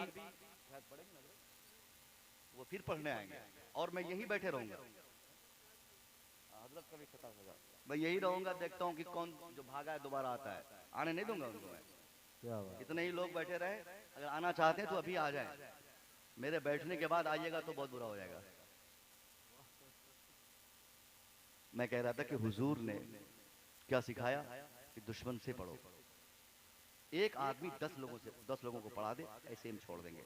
तो जिस नबी ने तालीम को सबसे ज्यादा कंपल्सरी बताया, समझाया, उस नबी के मानने वाले अगर आज तालीम से भागेगा, साहब कितनी हैरत की बात है। पैसे हैं आपके पास, खूब मेहनत से बच्चों को पढ़ाइए, चाहे जो तालीम आपका बच्चा ले रहा हो, बस थोड़ी सी गुंजाइश आप ये कीजिए कि आपका बच्चा चाहे जहां पढ़े, उनकी एक अच्छी तरबियत की आपको फिक्र होनी चाहिए। स्कूल में पढ़ाइए, सुबह शाम सिर्फ चेक करते रहिए। कभी कभी आपको डाउट हो कि बच्चा कहाँ जा रहा है, बच्चा क्या कर रहा है, बच्चा क्या खाना चाहता है, बच्चा क्यों चिल्ला रहा है, क्यों रो रहा है, स्कूल में कैसे पढ़ता है, कहाँ से आता, बच्चियां स्कूल जाती है तो किधर से जाती है, आती है तो किधर से आती है, ट्यूशन पढ़ती है तो किसके पास पढ़ती है, कैसे जाती है, साइकिल चला के झुंड में जाती है, अकेले जाती है। बस इन्हीं सारी चीजों पर आपकी नजर रहे, थोड़ी बहुत आप निगरानी करें इस पर, बाकी एजुकेशन जहां चाहे आप दिला दें। आज मुसीबत आएगी, कल यही तालीम आपके समाज को बदलने के लिए तैयार रहेगी। आज एक अच्छे खासे ऑफिसर की जरूरत थी, वो 50 बच्चों में ये पूरे माशरे के कितने बच्चे थे, एक भी नहीं बता पाइएगा। जिले की बात कर रहा हूं, मुजफ्फरपुर जिले में से एक भी बच्चा हमारा इस बार पास नहीं हो सका। अरे चलो छोड़िए मुजफ्फरपुर, छोड़िए पूरे बिहार की बात कर रहा हूं, एक भी लड़का हमारा नहीं था। और उन 50 में मेरा दावा है नाम के 45 लोग मुसलमान होंगे, 5 ही लोग काम के मुसलमान होंगे। वो 50 जो मुस्लिम बच्चे अगर आईएएस बन भी गए हुजूर, तो वो सारे सिर्फ नाम के मुसलमान है, असलम नाम है, अफजल नाम है, लेकिन अफजल है नहीं। वो उनके घर में न नमाज है, न रोजा है, न हज है, न ज़कात है, न चाहिए, न हया है, न शर्म है, कुछ नहीं है, वो सिर्फ नाम का मुसलमान है। उन 50 में से 45 ऐसे होंगे। इसलिए अब 2 चीज हमें करना है, एक तो क्या, पढ़ाना भी है और बेहतर तरबियत भी देनी है। पढ़ाई के साथ अगर आप तरबियत भी दे देंगे तो 2 फायदा आपको मिलेगा, या दोनों में से कोई एक बड़ा फायदा आपको मिलेगा। अगर उस तालीम से आपके बेटे को कामयाबी नहीं भी मिली तो आपको परेशान होने की कोई हाजत नहीं। अगर आपने तालीम के साथ साथ बेहतर तरबियत दी है अपने बच्चों की, तो याद रखिए तालीम से फायदा हो न हो, बेहतर तरबियत से आपके बच्चे जरूर मुस्तफिद होंगे, जरूर उससे फायदा मिलेगा। कभी आपका बेटा गाली नहीं बोल सकता, कभी आपका बेटा चोरी नहीं कर सकता, कभी आपका बेटा बेईमानी नहीं कर सकता, वो कभी पढ़ लिख कर वो कभी बदतमीजी नहीं कर सकता। आज भी लोग पढ़े लिखे मिलते हैं, आईएएस ऑफिसर बनने के बाद भी भ्रष्टाचारी वही बनता, डॉक्टर बनने के बाद झूठ वही बोलता, इंजीनियर बनने के बाद बेईमानी वही करता, इंजीनियर साइन बेचता, डॉक्टर खून के नाम पे, पेशाब के नाम पे, पखाना के नाम पे पैसे मांगता, पैसे खाता, परसेंटेज मिलते, दवाई के नाम पे, रूम के नाम पे, बेड के नाम पे। वो लोग पढ़े लिखे हैं मगर सिर्फ तरबियत की कमी की बुनियाद पर आज उनको ये एहसास नहीं कि कौन गरीब है, कौन अमीर है, किसको किस चीज की हाजत है और कौन किस जरूरत के तहत मेरे क्लिनिक में आए हैं। इसलिए तालीम और तरबियत दोनों जब तक अपने बच्चों के लिए करेंगे, और तरबियत के लिए सबसे बेस्ट फार्मूला यह है कि आपको अपनी निगाहों को तेज करना होगा, बच्चों को चुपचाप देखना होगा कि आपके बच्चे क्या कर रहे हैं, उनकी एक्टिविटीज पर आपको नजर दौड़ानी पड़ेगी। आजाद नहीं छोड़ना है। हमारे बच्चे या बच्चियां अगर स्कूल जा रही है जाने दें, मगर स्कूल से आती कब है ये आप उनसे डेली पूछे कि तुम कितने बजे आई थी। ट्यूशन पढ़ने जाती है, हमें पूछे कि कब से ट्यूशन है, कब छुट्टी होती है, वरना आज देखा जाता कि ट्यूशन के नाम पे, स्कूल के नाम पे, कॉलेज के नाम पे, पढ़ने के नाम पे, डिग्री के नाम पे, ये सारी जगहों पे हम अपनी बच्चों को तलाश करते हैं। एजुकेशन के नाम पे आज हमारी बच्चों के साथ खिलवाड़ हो रहा है। ये ऐसे ही समाज की बच्चियां हैं जिनके माँ बाप 5,000 ट्यूशन के नाम पे अपनी बेटी को देते हैं, आसानी से 5,000 की साइकिल खरीद के देते हैं, 20,000 का मोबाइल खरीद के देते हैं, मगर उस बाप को ये पूछने की फुर्सत नहीं कि वो अपनी बेटी को पूछ सके कि जब 3 बजे ट्यूशन में छुट्टी होती है तो तुमको आने में 2 घंटे क्यों लगे, क्यों तुम 1 घंटा कहां बैठी थी, किसके साथ तुम पढ़ने जाती हो, किसके साथ तुम पढ़ के आती हो, कौन तेरा पढ़ाने वाला, किसके साथ तुम पढ़ती हो, कौन तेरा ट्यूशन मास्टर है, तुम कहां किसके साथ चाय पीती हो, किसके दुकान के सामने खड़ी होती हो। गार्जियन होने के नाते, बाप होने के नाते आपकी बच्ची के लिए सबसे बड़ी जिम्मेदारी आपकी है कि आपकी बेटी को अगर आप पढ़ाते हैं तो पढ़ाने से ज्यादा आपकी बेटी की इज्जत की हिफाजत करना आपके लिए जरूरी है।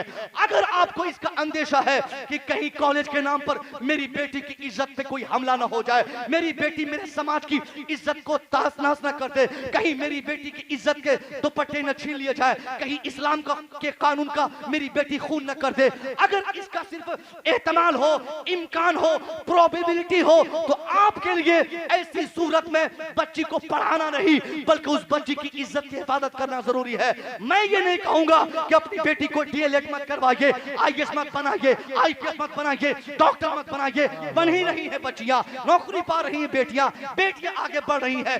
दुनिया ने आज बेटियों को 50% आरक्षण देकर, रिजर्वेशन देकर ये बहुत बड़ा फायदा नहीं पहुंचाया बल्कि आजादी का खोखला माहौल देकर हमारी बेटी की इज्जतों को दागदार बना दिया है। ऐसी पोजीशन पे हमारे लिए पढ़ाने के साथ साथ अपनी बेटी की इज्जत बचाना भी जरूरी है। हमें यह देखना होगा कि मेरी बेटी कब उठती है, हमें यह देखना होगा मेरी बेटी मोबाइल क्यों चलाती है। अल्लाह की कसम, ये 15 साल की बेटियां आज 15-15 हजार की मोबाइल लेके चलती है। कौन मोबाइल देता है? मोबाइल देने वाला कोई गैर नहीं, मोबाइल आपने दिया है, मोबाइल 15,000 का आपने दिया है।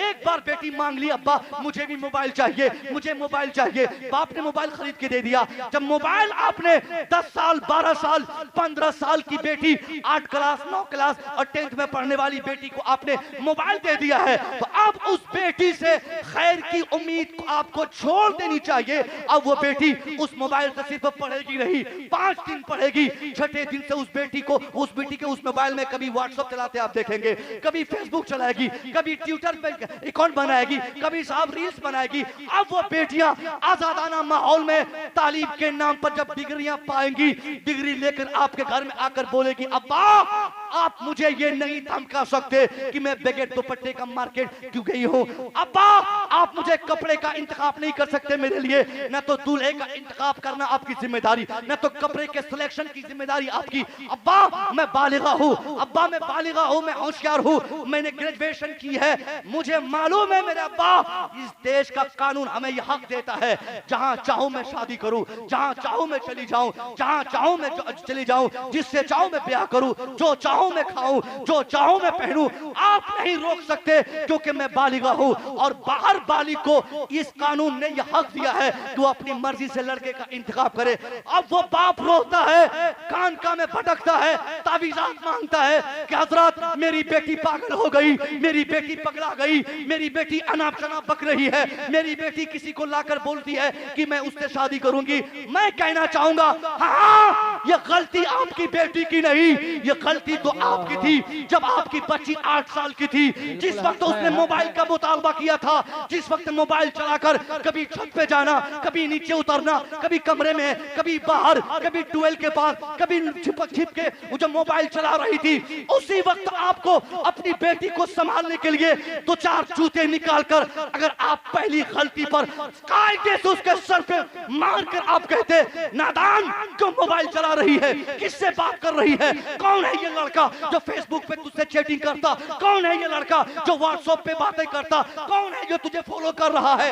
अगर आपने पहली गलती पर अपनी बेटी को खतरनाक और सख्त सजा आपने दी होती तो आज आपको ये नहीं देखना पड़ता कि आपकी बेटी ग्रेजुएशन करने के बाद दूल्हा खुद चुन रही है, कपड़ा खुद चुन रही है, आजादाना तौर पे घूम रही है। मैं कहना चाहूंगा इस जले हुए समाज को बचाने का सबसे बड़ा जिम्मेदार वही बाप है जो बाप बेटी को साइकिल देता, जो बाप बेटी को ट्यूशन देता, जो बाप बेटी को स्कूल भेजता, जो बाप स्कूल बेटी को कॉलेज भेजता। हाँ, भेजिए बेटी को कॉलेज, मगर उस पर सख्ती के साथ आप निगरानी कीजिए कि बेटी कब कॉलेज जाती, कौन लड़का आपकी बेटी का चेज करता, ताकुब करता। जब तक आप ये नहीं करेंगे आपकी इज्जत बचना मुश्किल से मुश्किल तर है।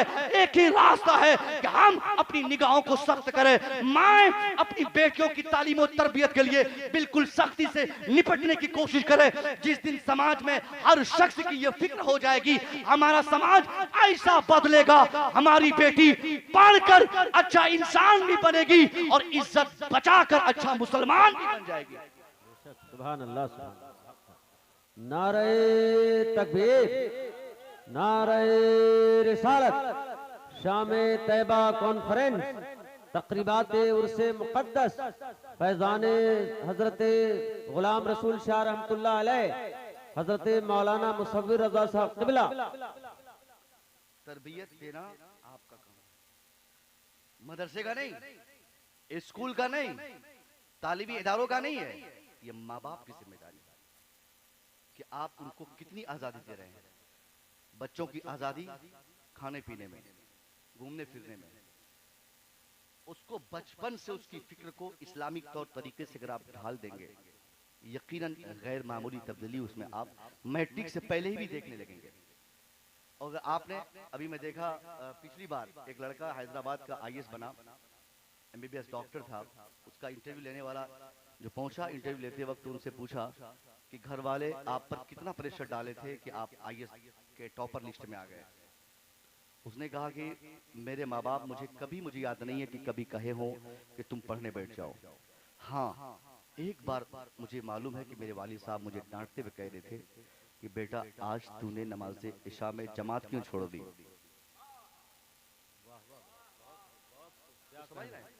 बाप ने कभी ये नहीं कहा कि पढ़ने बैठो, क्यों नहीं बैठे हो, क्यों घूम रहे हो, क्या कर रहे हो। हाँ, एक मर्तबा मेरे वालिद ने जरूर डांटते हुए कहा कि बेटा नमाज इशा में जमात तूने क्यों छोड़ दी। और अभी मोबाइल में पड़ा हुआ, यूट्यूब में वो वीडियो पड़ी हुई है। अब बताइए, ऐसे लड़के भी आईएएस बने और यही लोग कामयाब हुए। उनके माँ बाप उनकी तरबियत पे ध्यान दिए, बच्चा तालीम में आगे बढ़ गया। अगर आप तरबियत पे ध्यान नहीं दीजिएगा तो आपके बच्चे वक्त का सही इस्तेमाल नहीं करेंगे। उनको नहीं मालूम पड़ेगा, वो 12 रात तक वो ड्रीम 11 पे पैसे लगाकर मैच 1 करोड़ रुपया जीतने के चक्कर में अपने घर का सारा पैसा खर्च कर देंगे। ये सिर्फ कब होगा? तरबियत की कमी की बुनियाद पर होती है। और ये तरबियत देंगे तो बेटा कभी ड्रीम 11 में अपना टाइम वेस्ट नहीं करेगा, उतनी देर में खरबपति बनने के लिए पढ़ेगा, वो मोबाइल नहीं चलाएगा। किसी को कहीं कहीं भूले से 1 करोड़ मिल गया तो सब लग गए इस पीछे में कि हम भी 1 करोड़ कमा लेंगे। क्या भाई?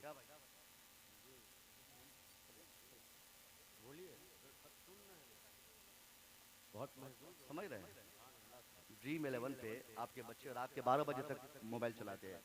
कभी आपने मना किया? नहीं किया मना। अपने भाई को आपने पूछा कि कौन सट्टाबाजी तू कर रहा है, क्यों मोबाइल पे बेजा इस्तेमाल मोबाइल का कर रहा है, क्यों मोबाइल चला रहा है? मोबाइल छीन के कान पकड़िए, एक दिन आप मार सकते हैं ना। कुरान हदीस ने आपको हक दिया है। मुस्तफा करीम ने फरमाया, मन Ram मिनकुम मुनकरन फलयुगय्यिरहु बियदी। Anyone who sees any types of disease in your society, he must change that evil by the power of his hand. सरकार फरमाती है कि तुम्हारे समाज का जो भी व्यक्ति समाज में कोई भी खिलाफ शरअ काम होता हुआ देखे, गलत होता हुआ देखे, तो बहैसियत मुसलमान सबकी जिम्मेदारी, बहैसियत बाप आपकी जिम्मेदारी, बहैसियत भाई बड़े भाई की जिम्मेदारी ये है कि वो अपने भाई को सुधारने के लिए अपने हाथ की ताकत का इस्तेमाल करे। मतलब लाठी उठाना पड़े तो उठाए, उसको जिस तरीके से सुधारना पड़े वो सुधारे, ताकि आज आप अपनी बेटी बेटे को डांटेंगे मारेंगे, 2 दिन भाई खाना नहीं खाएगा, 2 दिन बेटी मुंह फुला लेगी, 2 दिन बहन खाना नहीं नहीं खाएगी, मगर ये 2 दिन की नफरत उनकी जिंदगी को इस कदर रोशन कर देगी कि जिस बेटी के हाथ से आज हमने मोबाइल छीना है, 2 दिन खाना खाए बगैर रात गुजार दी, मगर उस बेटी ने उसके बाद मुताले पर इस कदर तवज्जो दी कि उसकी जिंदगी बदल गई।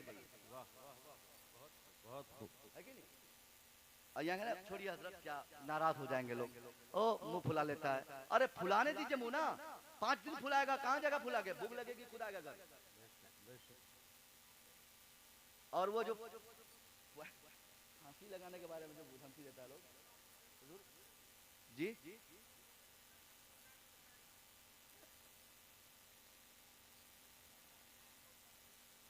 हाँ ये जो बोलता है हम ये कर लेंगे वो कर लेंगे, ये सारी चीजें गैर शरई हैं और बच्चों को चाहिए कि ये सब बातें फजूल की ना बोले। कोई लगाता नहीं है, मेंटली जब डिस्टर्ब होने के बाद कोई कहीं ऐसा होता है जबकि हराम से हराम है, और ये ऐसा करने वाला इसकी दुनिया तो खराब होती है, आखिरत में उसके लिए कोई हिस्सा ही नहीं है जो अपनी जान खुद से देता है। कोई भलाई आखिरत की एक जरा भी उसके लिए नहीं है जो अपनी जान अपने देता है। दुनिया में किसी भी समस्या का समाधान जान देना नहीं, किसी भी मसले का हल जान देना नहीं है।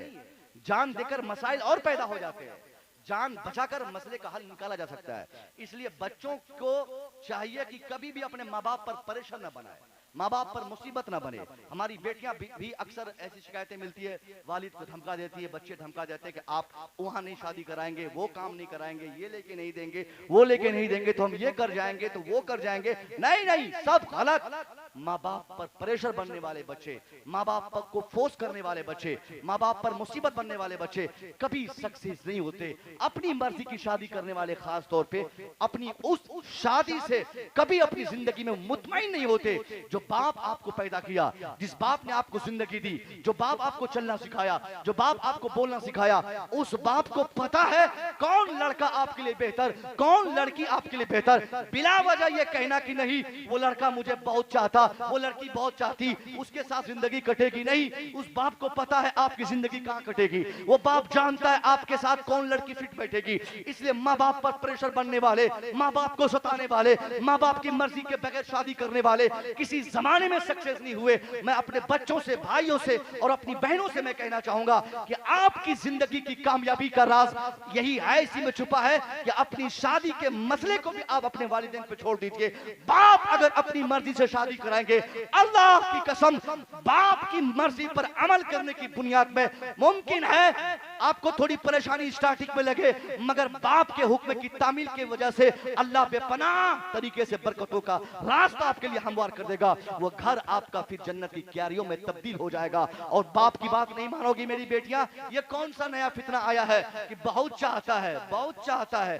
कोई नहीं चाहता, कोई धरती पर आपके बाप से ज्यादा चाहने वाला, आपके भाई से ज्यादा प्यार करने वाला आपके लिए कोई नहीं है। अगर आप आजमाना चाहती हो तो आप आज ही आजमा लेना। अगर किसी लड़के ने कभी आपको मैसेज में कहा हो या किसी से कहलवाया हो या ये खबर आप तक पहुंची हो कि सामने वाला आपको बहुत चाहता, आपके लिए जान देने को तैयार रहता है, और वही फरेफ्ता, उसी जुमले में आप फरेफ्ता हो गई और आप बोल रही हो कि हम शादी उनसे करेंगे, नहीं, आप उनसे शादी बाद में करोगी, पहले आप उनको आजमा लो कि वो जो कहा है कि वो आपके लिए जान देने को तैयार है, तो आप वाकई वो लड़का जान देगा या नहीं। उसको आजमाने के लिए एक छोटा सा फार्मूला मैंने कभी किसी जलसे में बताया था कि उनको आप सुबह मैसेज करो कि साहब देखो मैं गई थी डॉक्टर के यहाँ मुजफ्फरपुर और वहां से मैं आई हूँ, मेरी दोनों किडनी फेल हो गई, दोनों किडनी फेल हो गई, घर में अब्बा है नहीं, भाई भी विदेश में खट रहे हैं, अब कौन मुझे किडनी देगा, कहां से पैसे का इंतजाम होगा।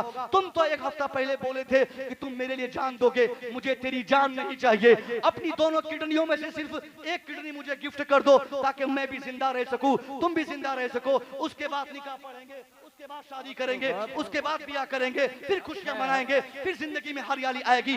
आपको मैं दावे से कह सकता हूं, अगर आपने व्हाट्सएप पे ये मैसेज आज आपने छोड़ दिया, कल फजर के बाद आप तलाश कर लोगे, आपका नंबर वो लड़का ब्लॉक कर देगा, आपकी गली से गुजरना छोड़ देगा, आपसे वो लड़का नफरत करेगा, वो लड़का मान जाएगा ये लड़की जान लेके छोड़ेगी, ये लड़की मेरी जान लेके छोड़ेगी, ये लड़की मेरी जान लेके छोड़ेगी। अब वो लड़का नफरत करके वो अपने समाज को अलग दुनिया में अपना समाज तलाश करेगा।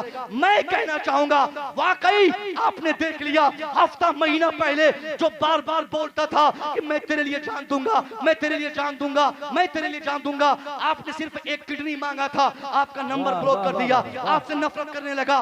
वाकई अगर आपकी किडनी खराब हो जाए, बाप रिक्शा चलाने वाला हो, बाप मजदूरी करने वाला हो, बाप बेचारा मुफलिस और नातबा हो, बाप बेचारा गरीब हो, गुर्बत की जिंदगी काटने वाला बाप भी अगर अपनी बेटी की किडनी को खराब होता हुआ पता चल जाए, वो बाप गांव गांव भीख मांगेगा, मुखिया के पास जाके पैसा मांगेगा, मस्जिद के दरवाजे पे खड़ा रहेगा, हजरत 10 रुपया दे दीजिए, मेरी बेटी की किडनी खराब हो गई, मैं पैसा मांग रहा हूं ताकि मेरी बेटी का इलाज मैं करा सकूं। पता चल गया ये पूरी कायनात में बेटी के लिए उनके बाप से ज्यादा, बहन के लिए उनके भाई से ज्यादा मोहब्बत करने वाला कोई दूसरा नहीं। जब भाई सबसे ज्यादा आपसे प्यार करता, बाप आपसे सबसे ज्यादा प्यार करता, तो आपकी शादी भी होगी तो भाई के मर्जी से, शादी होगी तो आपके बाप के मर्जी से। समझे बात?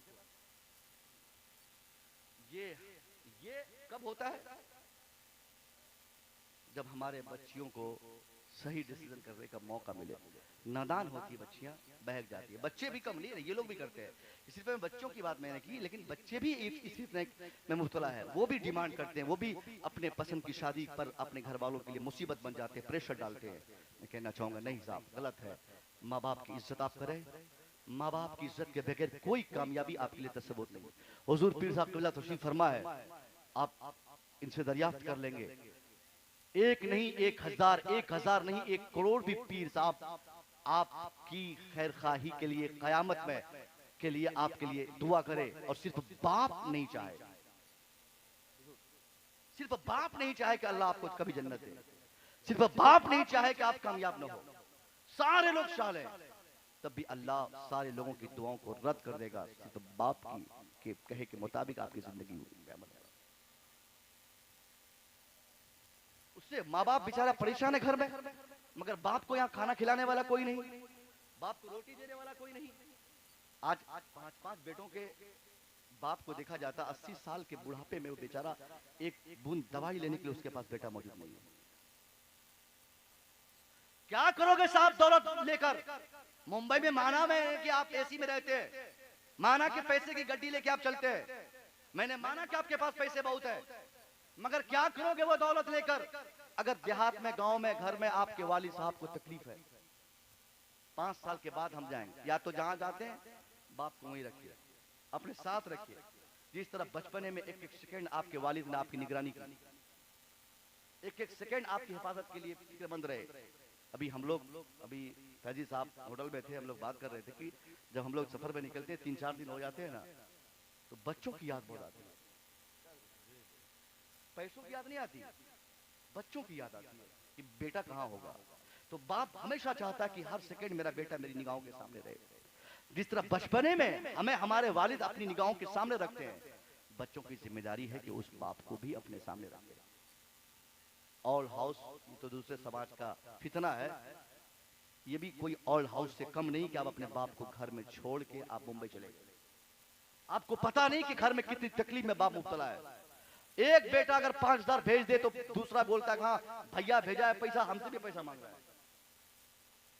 इतना बड़ा फितना इन नौजवानों में फैल गया है, माँ बाप की इज्जत का कोई तसव्वुर ही नहीं है। और पीर साहब से पानी पड़वाए, पीर साहब से दुआ करवाता है, पीर साहब से तावीज मांगता है, मौली साहब से दम करवाता है कि बरकत हो जाए।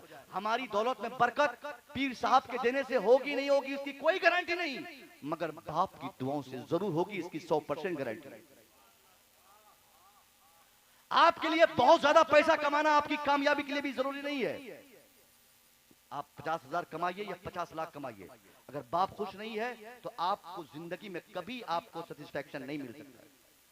और 5,000 रुपया महीना कमाते हैं, 5,000 ही लाकर बाप के कदमों में अगर आप रख देंगे, अब्बा इसे लीजिए, अपने लिए खर्च कीजिएगा, कुछ लीजिएगा अब्बा।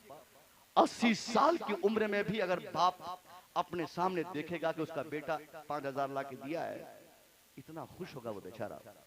उठेगा अपनी चरपाई से, पेशाब में हफ्तों से सोया बाप उस हालत में भी उठकर अगर दुआ कर दे कि अल्लाह मेरा बेटा 1 महीना दिल्ली मुंबई कलकत्ता में कमाकर मजदूरी करके 5,000 कमा के लाकर मुझे दिया है, अल्लाह मैंने अपने बेटे की कमाई कबूल की, मेरे बेटे की जवानी कबूल कर ले। मेरा दावा है पेशाब पर लेटा हुआ, पखाड़ा पर सोया हुआ 90 साल का बूढ़ा बाप भी अगर अपने बेटे की तरक्की के लिए उस हालत में भी अल्लाह से मुतालबा करे तो भले ही वो बेटा 5,000 कमाता है, बाप की दुआ कबूल होगी।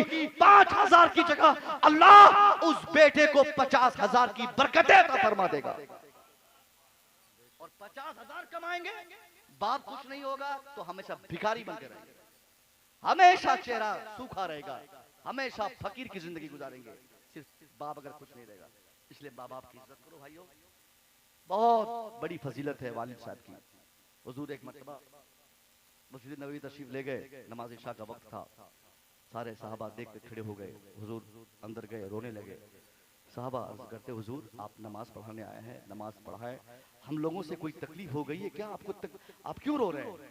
सरकार फरमाते हैं, लो अदरक्तु वालिदैया औ अहदुहुमा, काश मेरे माँ बाप जिंदा होते या उनमें से कोई एक भी आज होते, वो अनाफी सलातिल इशा, मैं नमाज इशा में होता, वो करातो फी आब फातिहतिल किताब, और नमाज इशा में सूरह फातिहा की तिलावत चल रही होती। ऐसी पोजीशन और सूरत में मेरी माँ अगर मुझे बुलाती तो मैं नमाज छोड़कर अपनी माँ की बारगाह में हाजिरी पेश करता। उसी मुस्तफा का पैगाम है जिन्होंने हमें नमाज को तोहफा दिया। ये वही मुस्तफा का कैरेक्टर और किरदार है जिनसे हमने रोजा सीखा, दीन सीखा, मजहब सीखा, कलमा मुझे मिला, कुरान मिला। वही मुस्तफा फरमाते हैं, मैं नमाज छोड़कर पहले माँ की बारगाह में हाजिरी देता।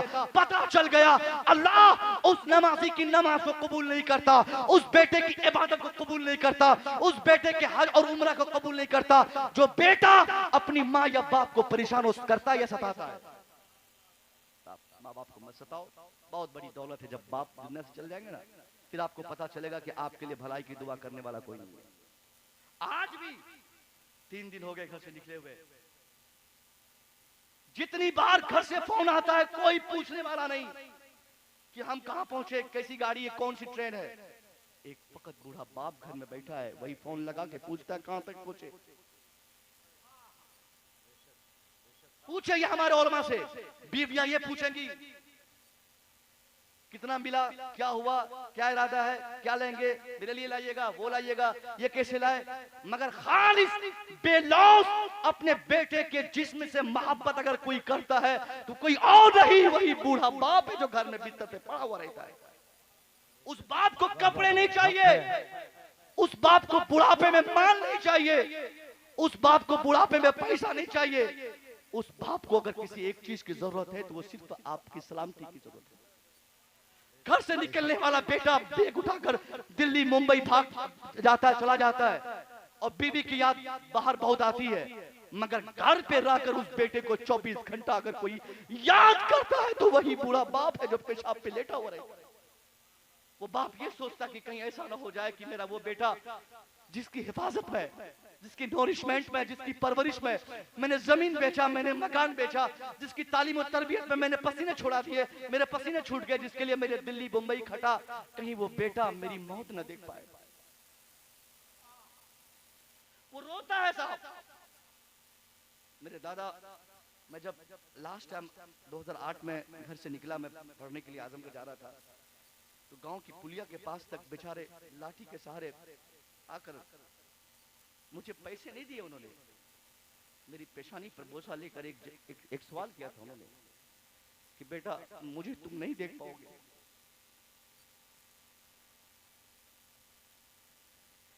ये एहसास हर बाप का होता है। हर बाप अपने बेटे की खैरियत के लिए यही सोचता कहीं ऐसा ना हो कि मेरा बेटा मेरी मौत के वक्त मेरे पास मौजूद न रहे। इसलिए अपने बाप को हमेशा साथ में रखो। 2 टुकड़ा खाओ, सूखी रोटी खाएंगे। बाप अगर हमारे साथ रहेंगे ना, आपको लगेगा कि आपका वक्त वेस्ट हो रहा है, टाइम वेस्ट हो रहा है। अगर उसकी दुआ मिलती रहेगी, वालिद के इंतकाल के बाद बेपनाह तरीकों से बरकतों की बारिश है आपके घर में। बेशक बेशक। और ये बोलना कि ये बुढ़वा को लेकर कब तक पड़े रहेंगे घर में, दिमाग खराब किया हुआ, खांसते रहता है, हमेशा नाटक करता है, बुखार का बहाना लगाता है, इस तरह के जुमले बोलते हैं। अरे इसको कुछ नहीं हुआ है, वैसे झूठ बोलता है, कुछ नहीं हुआ, खाली दवाई मांगते खाता रहता है, ये करता है वो करता है। ये सब ऐसे जुमले जिससे बाप का कलेजा टूट जाता है।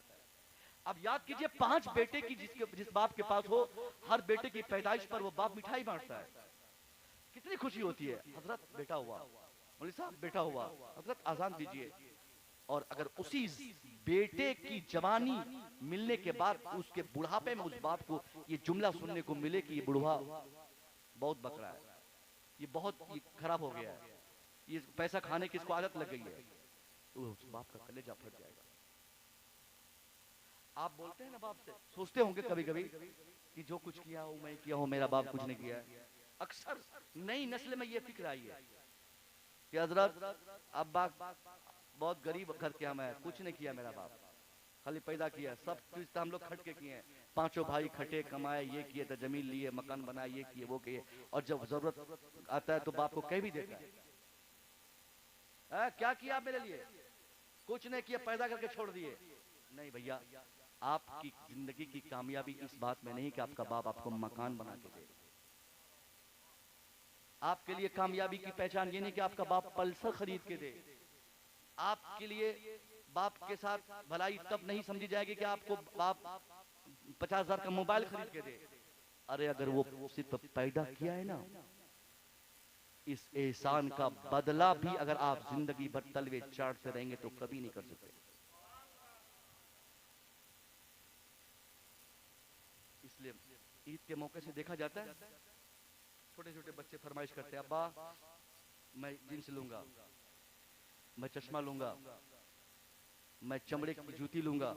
बेटियां बोलती मैं फ्राक लूंगी, मैं पाकिस्तानी फ्राक लूंगी, तो मैं घाघरा लूंगी। उन बच्चों में से किसी को ये नहीं मालूम कि बाप के पास पैसा है या नहीं, लेकिन बच्चों को यकीन रहता है कि उसका बाप मुझे जरूर ला के देगा। और वो बाप रमजान शरीफ के दूसरे या तीसरे आखिर अशरे में बेचैन रहता है, अभी जी तरावी में पैसा मिला 5,000 दीजिए ना, बच्चा लोगों का कपड़ा खरीदना है, दोस्त के फोन, अहबाब को फोन, गांव वाले को फोन करके पैसे मांगता है कपड़े के लिए, और फिर वो बच्चों के लिए जोड़ियां खरीदता है, बेटियों के लिए चूड़ियां खरीदता है, बच्चों की जूतियां खरीदता है। और खुद ईद के दिन ऐसे बाप को मुलाजा कीजिए, आप बखूबी देखेंगे जो बाप भीख मांगकर अपने बच्चों के लिए कपड़ों का इंतजाम किया रहता है, उसके बदन में वही पुरानी बंडी रहती जो एक हफ्ता पहले से पहना रहता है। अपने लिए गंजी तक नहीं खरीदता और बच्चों के लिए 10,000 के कपड़े खरीद लिया। और आप कहते हैं कि आपका बाप आपके लिए क्या किया? अल्लाह के वास्ते माँ बाप को मत सताइए, बाप पर प्रेशर मत बनाइए, बाप की दुआएं लीजिए, बाप की दुआएं ले लेंगे और किसी की दुआ नहीं मिलेगी आपको, कोई फिक्र की बात नहीं है। बाप राजी रहेगा, अल्लाह राजी रहेगा, बाप नाराज रहेगा, अल्लाह नाराज रहेगा। बाप की रजामंदी में अल्लाह की रजामंदी है। मैं दुआ करूंगा मौला तबारक व तआला हमको आपको सबको इन सब बातों पे अमल की तौफीक मरहमत फरमाए। मेरे माँ बाप अगर रोए हमारे लिए तो ये सबसे बड़ी बदनसीबी की बात है कि हमारा बाप हमारी वजह से परेशान है। इसलिए दुआ है कि आप और हम सब मिलकर अपने माँ बाप की खिदमत करें, उनकी इज्जत करें, इसी में हमारी कामयाबी है। अस्तगफिरुल्लाह रब्बी मिन कुल्लि ज़ंबि व अतूबु इलैहि। अस्सलामु अलैकुम।